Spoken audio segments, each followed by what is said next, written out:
한의원이 있는 나라에서 건강을 위한 정보들 전해드립니다.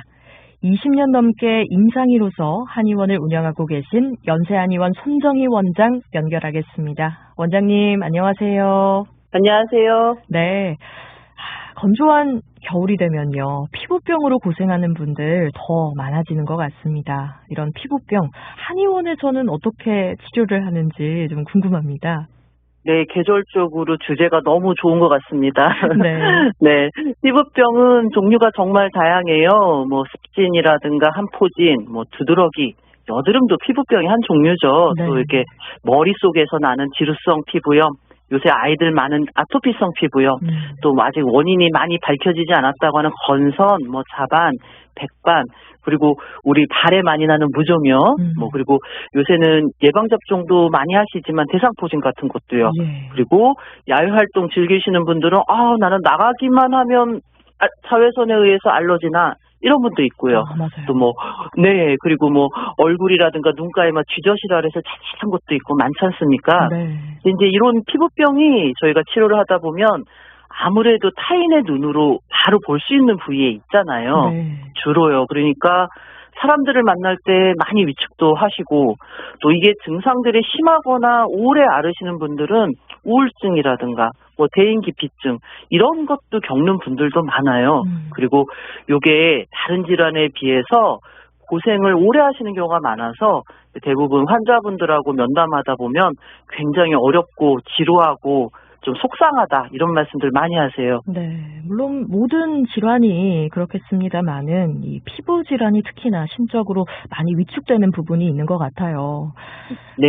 말씀하신 것처럼 또 아토피 피부염 같은 경우에는 태어날 때부터 고생하는 분들이 많으신데 우선 이 피부병 왜 생기는 건지 궁금합니다. 네, 이게 이제 태어날 때 이제 신생아들 이렇게 보면 예. 이제 솔직히 저희가 유전이라는 게 배제를 할 수가 없잖아요. 네. 그러니까 이제 저희 옛날 말로 얘기하면 이제 체질적인 요인이겠죠. 이제 뭐 어떤 가족력이라든가 이런 유전적인 선천적인 체질적인 요인도 있고요. 이제 또 두 번째로 임산부 분들은 저희가 이제 설명을 드리면 조금 꺼린다고 그래야 되나? 부담스러워 하시는 경우도 있어요. 왜냐면 이제 엄마의 책임처럼 이렇게 들리시나 봐요. 근데 아시겠지만 태아라는 거는 모체와 탯줄로 연결돼 있는 동맥, 정맥으로 혈액을 공급받아 태아들이 자라잖아요. 네. 그러니까 뭐 아시겠지만 이미 태아는 신체 조직의 모든 그 원료는 사실은 엄마의 혈액이겠죠. 그러다 보니까 임신 중에 그 인부분들이 섭생하는 음식 중에 면역 반응으로 좀 불리한 음식들은 아무래도 원인이 좀 되는 것 같아요. 그러니까 엄마 뱃속에 있을 때부터군요. 조금 영향성이 있겠죠. 그러다 보니까 이 체질적인 유전적인 요인도 이제 저희가 선천적으로 표현이라고 하겠죠. 네. 그것도 있고 후천적 요인 둘 다 있고요. 그 중에 이제 체질적 요인이라면 하부 소화기, 그러니까 좀 대장이라든가 소장 이쪽의 균형이 자주 틀어지시는 분들이 확실히 그렇지 않은 분에 비해서 피부병이 잘 발생하고 예후가 좀 좋지 않은 경우가 많습니다. 소화가 잘 안 되고 이런 장기의 문제가 있을 때 피부 질환으로 나타날 확률이 많다는 거네요. 네, 맞습니다. 이제 흔히 아토피 같은 피부 질환이 아니더라도 제가 예를 한번 들어볼게요. 일상생활에서 나 변비가 너무 자주 발생해. 그러니까 피부색이 되게 칙칙한 것 같아. 뭐 또는 나 뭐가 피부에 잘 생기는데 생각해보니까 음식 좀 잘못 먹고 탈이 좀 났었어. 그래서 알레르기처럼 뭐가 올라왔어. 뭐 자꾸 이게 가려운 것 같아. 이런 표현들 저희가 일상에서 쉽게 하시잖아요. 그게 사실 맞는 말씀이죠. 이 소화기 중에 하부 소화기인 대소장의 그 리듬이 깨지면 피부는 이렇게 반응을 하게 돼 있어요. 그럼 피부가 좋아지려면 소화부터 잘 돼야겠네요. 네, 그 건강한 피부는 소화도 잘 되는 부분도 한 부분이고요. 그리고 발안작용이 좋으면 건강한 피부를 만들 수도 있어요. 발안이라는 게 이제 한자로 땀이 난다라는 뜻인데요. 저희가 땀 난다고 하면 막 이렇게 눈에 보이는 송글송글 맺히는 이 생각만 하시잖아요. 근데 실제 피부는 눈에 보이지 않게 수증기처럼 계속 땀을 배출하고 있어요.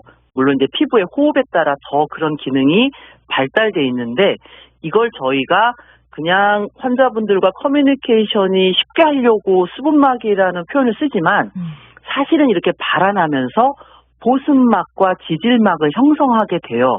그래서 피부에 일종의 코팅을 하게 돼 있어요. 그래서 코팅 기능으로 인해서 자외선이라든가 뭐 기온의 변화라든가 계절의 기후의 변화라든가 또는 일상생활에서 피부가 이렇게 반팔 같은 거 입을 때 외부에 마찰을 하게 되잖아요. 예. 또는 자기 피부와 피부가 서로 이렇게 마찰을 할 수도 있잖아요.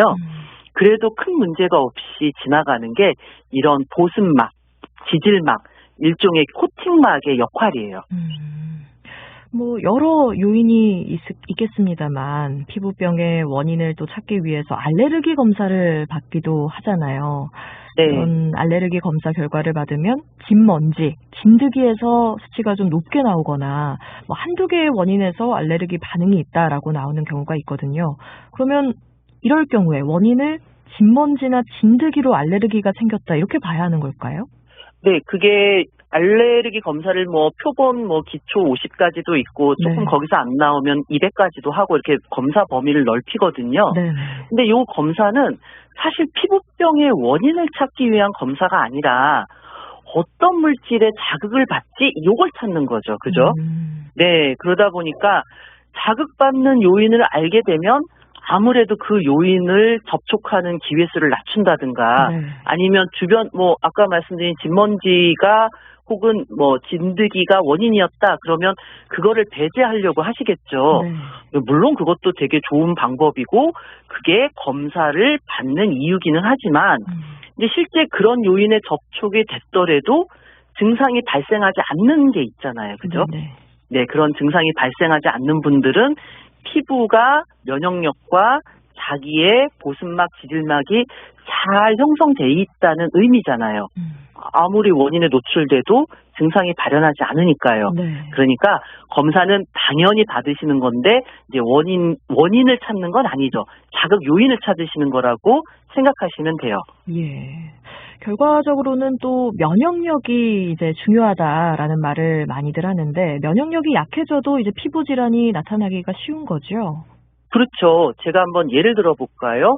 이제 저희가 환자분들하고 이게 진료를 치료하다 보면, 나는 이전에는 고등어라든가, 뭐 예를 들어 계란이라든가, 뭐 혹은 뭐 밀가루 어떤 걸 먹어도 반응이 없었는데요. 네. 생각해 보니까 내가 감기 같은 거라든가 무슨 독감을 심하게 앓고 난 후라든가, 그러고 보니까 해외여행 좀 이렇게 장기간 갔다 오고 나서라든가, 요새는 이제 학생들이 유학도 많이 가잖아요. 예. 유학이라든가 혹은 다른 고장에서 주거지가 바뀌고 난 후에 예전에는 그런 반응이 없었는데 이런 반응이 생기네요라는 경우가 많아요. 그러니까 이게 무슨 의미냐면 본체의 그러니까 인체의 장부 균형이 깨져서 이전에는 자극 요인이 들어와도 내 면역력으로 다 이겨내고 증상이 없었던 거죠.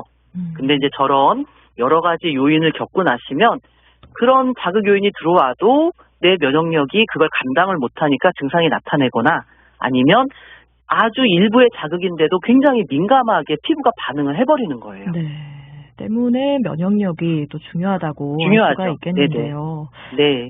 이제 사실 이런 피부 질환이 나타나게 되면 스테로이드제 연고를 바르는 경우가 있는데 사실 이제 이것도 바르게 되면 그때뿐이지 다시 이런 증상이 반복된다라고 하는 경우들도 있는데요. 한의학에서도 이런 피부 질환에 쓰이는 연고가 있죠.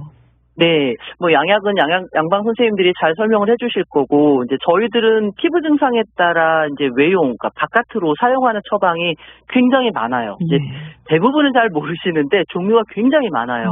피부 질환 특성에 따라 각각 외용제가 굉장히 많고요. 일반적으로 많이 들어보신 게 자운고는 한 번쯤 들어보셨을 거예요. 예, 자운고 이전 방송에서도 소개를 해주신 적이 있는데 자운고에 어떤 효능이 있을까요? 네, 자운고는 피부의 보습막과 보습막을 재생해주고요. 피부 재생을 돕는 연고인데요. 되게 중요한 포인트가 자운고의 효과를 나타내는 게 대부분이 돼지기름이에요.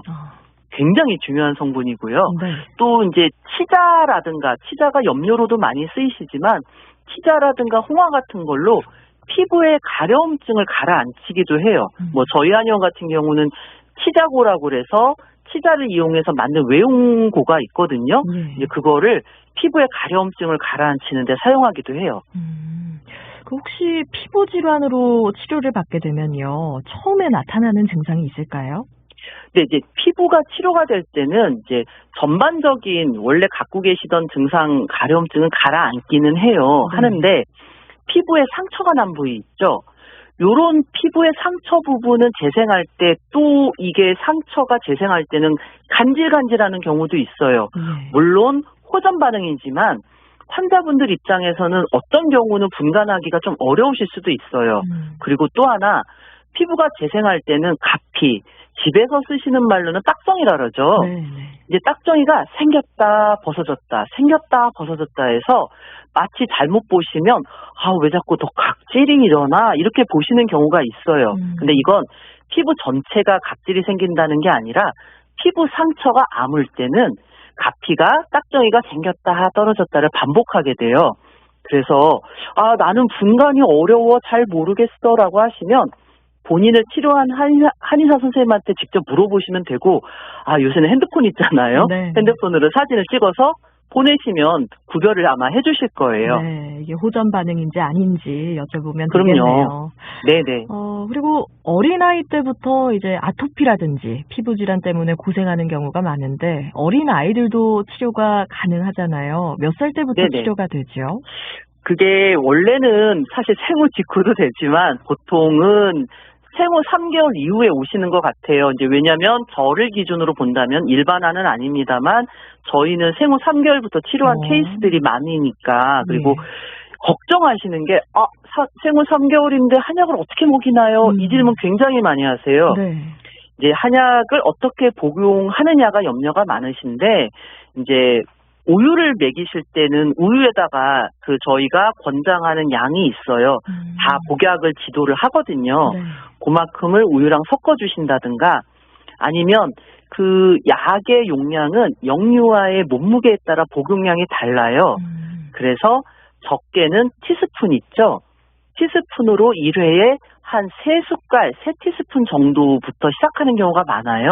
그래서 그런 경우는 그냥 먹이는 경우도 있고요. 또 영유아 시기는 목욕을 자주 시키는 시기잖아요. 그러다 보니까 한약의 입욕제를 처방받아 목욕시키시는 방법도 좋은 방법 중에 하나예요. 한약도 처방받을 수 있고 입욕제를 또 처방받아서 또 사용을 해보는 것도 좋을 것 같네요. 네. 목욕 얘기가 나와서 말인데 또 반신욕을 하면 좋다 이런 말들 있잖아요. 반신욕하면 피부 질환에 도움이 될까요? 네, 반신욕은 발안 균형이 깨진 분들한테 좋아요. 그러니까 아까 발안이 땀을 내는 그 기능이라고 말씀드렸잖아요. 반신욕을 통해 우리가 땀이 나면서 보습막과 지질막이 형성이 되어서 이 피부 재생에 도움이 되고 코팅이 되는 거죠. 쉽게 말해서.